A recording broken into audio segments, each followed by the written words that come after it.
Once you've generated an edge score of at least 50 and have $500 of equity in your Axi Select trading account, you'll qualify for the seed stage, from where you'll advance onto incubation, acceleration, Pro, Pro 500, and eventually Pro M.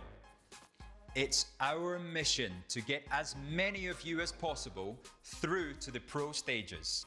To progress through the stages, you need to increase your edge score. 60 for incubation, 70 for acceleration, and 90 for the Pro stages. Once you're in a stage, you must complete a set number of trades over a minimum number of days before you're eligible to advance to the next stage.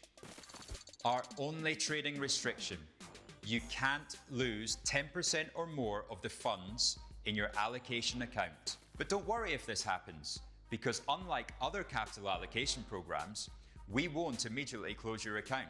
We give you 3 attempts before that would happen.